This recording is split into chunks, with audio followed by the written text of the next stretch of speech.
오늘 우리에게 주시는 하나님 말씀은 열왕기하 12장 17절부터 19절까지 말씀입니다. 우리 한 목소리로 함께 합독하겠습니다. 시작. 그때에 아람 왕 하사엘이 올라와서 가드를 쳐서 점령하고 예루살렘을 향하여 올라오고자 하므로 유다의 왕 요아스가 그의 조상들 유다 왕 여호사밧과 여호람과 아하시아가 구별하여 드린 모든 성물과 자기가 구별하여 드린 성물과 여호와의 성전 곳간과 왕궁에 있는 금을 다 가져다가 아람 왕 하사엘에게 보냈더니 하사엘이 예루살렘에서 떠나갔더라. 요아스의 남은 사적과 그의 행한 모든 일은 유다 왕 역대지략에 기록되지 아니하였느냐. 아멘. 요아스는 여러분 잘 아시는 것처럼 종교개혁을 이루었던 왕입니다. 북이스라엘 아합 왕의 딸이었던 요아스의 할머니 아달랴의 영향으로 인해서 요아스의 할아버지인 여호람 왕은 바알과 아세라를 따르는 잘못된 신앙을 가지고 정치를 일삼던 왕이 되었고, 또 요아스의 아버지인 아하시아는 그의 아버지였던 요아스의 할아버지인 여호람과 크게 별 다를 바 없는 잘못된 정치, 잘못된 신앙을 가지고 있었습니다. 이 아하시아를 평가하기를 아합 가문의 길을 그대로 따랐다라고 성경은 기록하는데요. 아합 가문의 길을 따랐다라고 하는 것은 바알과 아세라의 길을 따랐다고 하는 것이죠. 그리고 나서 그 뒤에 왕위에 오른 요아스는 우리가 며칠 동안 그가 어떻게 왕이 되었는가를 살펴보았던 것처럼 이 요아스는 할머니인 아달랴가 왕위에 오르기 위해서 저지른 만행의 사건 속에 고모와 고모부의 도움으로 인해 목숨을 건지게 되었고, 고모부 여호야다가 이 한 살 된 요아스를 성전에 숨겨주면서 6년 동안 성전 안에서 요아스를 키우고 가르치게 되죠. 그러면서 요아스는 고모부이자 제사장인 여호야다의 도움으로 말미암아서 올바른 신앙 안에 자라는 어린이가 됩니다. 요아스는 이런 고모부의 신앙적인 가르침으로 인해서 어린이이지만 7살의 아주 어린 나이에 유다의 왕이 되고 유다의 종교적인 개혁을 일으키게 되면서 하나님 보시기에 올바른 남유다를 세워가기 위해서 최선을 다했습니다. 그런데 어디까지나 요아스에게도 이런 개혁적인 모습에 한 가지 중요한 조건이 붙어 있기는 했습니다. 그 조건이 무엇이었냐면 요아스가 이런 종교 개혁적인 모습을 보이는 것, 이런 발전적인 모습을 보이는 것에 대한 조건은 바로 이 요아스의 고모부인 여호야다가 살아있을 때까지라고 하는 조건이죠. 고모부인 여호야다 제사장이 살아있을 때는 요아스가 여호야다의 말을 따랐습니다. 그러나 여호야다가 죽은 후에는 요아스 주변의 사람들이 요아스를 영적으로 흔들었고, 결국에는 요아스 본인도 과거에는 종교개혁을 일으키고 올바른 정치를 일삼던 사람이었지만 우리 어저께 말씀을 통해 제가 잠깐 언급한 바 있는 것처럼 결국에 그 마지막에는 어땠습니까? 아세라를 따르면서 우상 앞에 무릎을 꿇는 요아스의 모습을 발견하게 됩니다. 이런 요아스의 모습 속에서 벌어지는 한 사건을 우리 한번 살펴보기를 원하는데요. 우리 17절 말씀 한번 우리 읽어보겠습니다. 다시 한번 읽겠습니다. 시작. 그때에 아람 왕 하사엘이 올라와서 가드를 쳐서 점령하고 예루살렘을 향하여 올라오고자 하므로, 아람 왕인 하사엘이라고 하는 자가 올라와서 가드 땅을 쳐서 점령하고, 그리고 점점 어디로 밀고 오냐면 남유다를 향해서 밀고 오는, 조여오고 있는 상황입니다. 남유다가 굉장히 지금 위기에 빠진 상황이죠. 예루살렘을 향해서 올라간다고 하는 말이 의미하는 바가 바로 예루살렘이 남유다의 수도였기 때문에 남유다의 수도인 예루살렘, 결국 남유다를 넘보고 조여오고 있다라고 하는 의미로 우리는 해석할 수 있어야 합니다. 이런 사건이 벌어지고 있는 시점이 바로 여호야다라고 하는 요아스의 고모부가 죽은 다음의 일입니다. 여호야다는 130세의 나이에 죽게 되거든요. 여호야다가 130세의 나이에 죽게 되었고, 역대하 말씀에 기록된 바에 의하면 여호야다가 130세에 죽은 후에 하사엘이 가드를 점령했다. 그러니까 죽은 후에 점령한 사건이 나오면서 이 장면을 동일하게 해석하고 있습니다.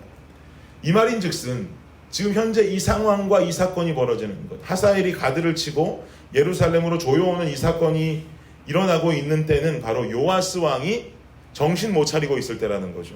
잘못된 정치, 잘못된 신앙으로 빠져가고 있을 때 이런 일이 벌어졌다라고 우리는 해석할 수 있습니다. 이어지는 18절을 보면 역시나 정신 못 차리는 요아스의 모습이 증거처럼 나오는데요. 우리 18절 다시 한번 읽어볼까요? 시작.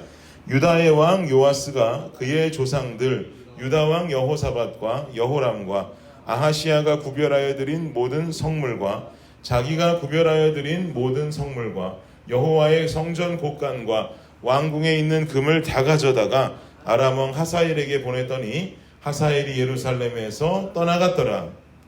모든 성물, 그러니까 유다 왕이었던 여호사밧과 또 요아스의 할아버지인 여호람과 아버지인 아하시야가 구별하여 드렸던 모든 성물이 있는데 그 성물과 또한 요아스 자신이 구별하여 드린 또 성물과 성전 곳간과 왕궁에 있는 금을 싹 다 모아서 누구에게 보냈어요? 아람 왕 하사엘에게 보냈다는 거예요. 정신 못 차리는 거죠.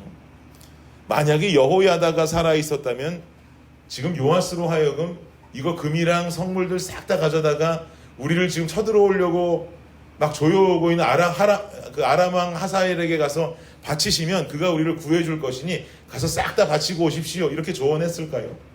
그러지 않았겠죠. 유다는 하나님께서 지키시는 하나님의 나라였습니다. 그러니 요아스는 유다를 조여오는 하사엘에게 하사엘의 힘이 얼마나 세건 그가 얼마나 끔찍한 사람이었건 상관없이 성물과 금들을 바쳐가면서 생명을 구걸할 것이 아니라 누구를 의지했어야 됩니까? 그 전쟁을 주관하시는 하나님을 의지했어야 되는 것이죠. 다윗의 자손을 유다의 왕위로 이어가시는 하나님을 신뢰하고 의지했어야 되는 것이죠. 아달랴가 왕위에 오르면서 다윗의 왕조가 끊어질 뻔했지만 우리 하나님은 그 아달랴를 물러가게 하고 한 살인 요아스를 6년간 숨기시면서 7살 된 요아스를 왕위에 올리게 하신 분입니다. 그만큼 남유다를 사랑했고 약속을 지키셨던 분인데 그 하나님을 신뢰하고 의지했어야지요. 어디 금을 갖다 바치고 성물을 갖다 바치면서 지금 하사엘에게 자신의 목숨과 나라의 목숨을 구걸하고 있냔 말입니다. 골리앗 앞에서도 굴하지 않고 하나님을 의지했던 자신의 윗대 선대의 조상인 다윗의 모습을 기억했어야 됩니다. 그러나 요아스는 이미 하나님의 위대하심은 그런 것 따위는 신경 쓰지도 않습니다. 자신이 개혁을 이루면서 다시 세워갔던 과거의 유다의 모습을 기억하지 못합니다. 사랑하는 여러분, 라틴어로 이런 말이 있습니다. 에클레시아 레포르마타 셈페르 레포르만다. 이게 무슨 말이냐? 이 문장은요, 한때 구호처럼 사용되던 문장인데요. 16세기 마틴 루터, 존 칼빈이 이루어냈던 종교개혁 시절부터 외쳐대던 구호입니다. 누가 만들었는지는 알려지지 않았지만 그 의미가 참 인상 깊습니다. 에클레시아 레포르마타 셈페르 레포르만다. 한국어로 해석하면 개혁된 교회는 항상 개혁을 도모해야 된다, 이 뜻입니다. 개혁된 교회는 항상 개혁을 도모해야 된다. 개혁이라는 것은요, 여러분, 한때 이루어낸 추억으로 기억되어서는 안 되는 겁니다. 하나님 안에서 살겠노라고, 주님 말씀대로 살겠노라고, 이제는 주님 영접하고 자녀된 삶을 살아가겠노라고 결심하고 회개하며 살아가는 내 신앙의 개혁된 모습이 그저 과거에 외친 기억만으로 남아 있어서는 안 된단 말입니다. 우리는 어제의 신앙으로 오늘을 살아가는 게 아니라 오늘의 신앙이 나의 오늘을 이끌어가는 겁니다. 그렇지 않으면 그저 과거 한때의 신앙과 한때의 추억으로 우리가 예수 믿고 살아가면 요아스 되는 거예요. 어제의 개혁이 없던 왕이 아니죠. 요아스도요, 어제의 개혁이 있습니다. 과거의 개혁이 분명히 있었어요. 어떤 왕들보다 뛰어났습니다. 분명히 어저께의 개혁, 어제의 뜨거움이 누구보다도 컸던 왕이 요아스였습니다. 그러나 세월이 지나서 여호야다가 죽고 나서 그가 살아가는 모습은 아세라를 섬기면서 우상 앞에 무릎 꿇는 이 비참한 삶을 살고 있는 것이죠. 우리가 아무리 지난 과거에 뜨거웠다 할지라도, 우리가 과거에 어떤 부흥의 어떤 수련회를 통해서 받은 은혜가 있다 할지라도 오늘 나의 신앙의 빈틈을 보이면 사단은 기가 막히게 그 틈새를 뚫고 들어오더라고요. 어떻게도 그렇게 잘 아는지, 내가 어떻게 하나님 앞에서 발걸음을 멈추고 있고 주님에서 살짝 각도를 틀어서 한 5도 10도만 돌렸을 뿐인데도 그 빈틈을 보고 사단은 틈타고 치고 들어오더라는 거예요. 그리고 나니까 어떻게 됩니까? 요만큼이었던 빈틈이 이만한 구멍이 되고 내 신앙은 어느샌가 그 빈틈으로 인해서 그냥 와르르 무너져 있는 나의 모습을 발견하게 됩니다. 그렇게 사단한테 사단에게 질질 끌려다니다가 정신 차려보면 너무 멀리 돌아와 있는 내 모습을 발견하게 되죠. 그리고는 곰곰이 되짚어봅니다. 과연 내 방황이 어디서부터 시작됐는지, 과연 내가 어디서부터 사단에게 속았는지 살펴보고 돌아보면 그 시작점을 알게 되니까 참 별것도 아닌 방황에서부터 그 방황이 시작되더라고요. 그러니 빈틈을 주면 안 되는 것이죠. 그러니 교회는, 개혁을 부르짖고 개혁된 교회는 그 빈틈을 사단에게 주지 않기 위해서라도 늘 하루하루 항상 개혁을 도모해야 되는 것입니다. 그러니 오늘의 충만한 은혜를 사모하십시오. 나라고 하는 개인도, 블레싱이라고 하는 공동체도 오늘의 충만한 은혜를 사모하시면서 그 사단에게 이만큼의 빈틈도 허락하지 마십시오.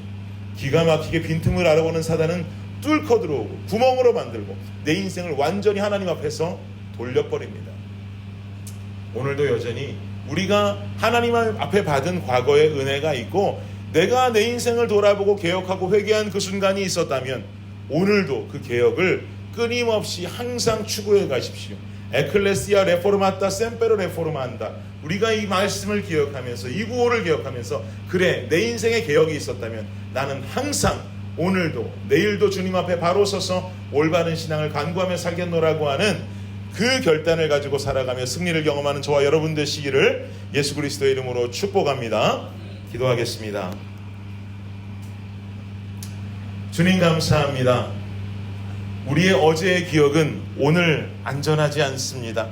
하나님, 우리는 오늘의 풍족한 은혜, 오늘의 충만한 은혜를 구하는 성도들이 되어야 할 줄을 믿습니다. 우리 안에 이 결단이 없고 이 기도함이 없고 매달림이 없으면 분명히 빈틈은 생기고, 기가 막히게도 이 빈틈을 알아보는 사단은 우리를 뚫고 들어와서 우리는 어느 순간인가 내 인생 속에 하나님보다 귀한 것들이 많이 생겨나고 세상 앞에 무릎 꿇고 세상의 모든 죄악들을 주님보다 더 귀하게 여기며 마치 아세라 앞에 무릎을 꿇은 여호야다가 죽은 후에 요아스의 모습처럼 우리 또한 이런 어리석은 모습을 갖출 때가 많이 발견됩니다. 주님 앞에 용서를 구합니다. 그리고 이 오늘 하루 하나님 안에 은혜롭게 살아가기를 주님 간절히 원합니다. 과거에 묻혀서, 어제에 묻혀서 살아가는 것 아니라 내 인생에 뜨겁게 경험했던 내 인생에 몇 개 안 되는 그 간증 속에 파묻혀가는 나의 신앙이 아니라 나의 간증은 오늘 다시 되살아나고 나의 신앙은 오늘 계속 연결되어지는 이 종교개혁 시대에 외쳤던 이 구호처럼 개혁된 교회는 항상 개혁을 도모해야 된다라고 하는 이 신앙의 지속성이 우리 블레싱 교회와 우리 모든 성도들에게 임할 수 있게 하여 주시옵소서. 하나님, 이것을 향해 부르짖고 주님께 붙들림 받으며 오늘 하루 나의 신앙을 지키고 승리를 경험하는 우리 모두가 될 수 있도록 주님 역사하여 주시옵소서. 감사합니다. 이 모든 말씀 예수 그리스도의 이름으로 기도드립니다. 아멘.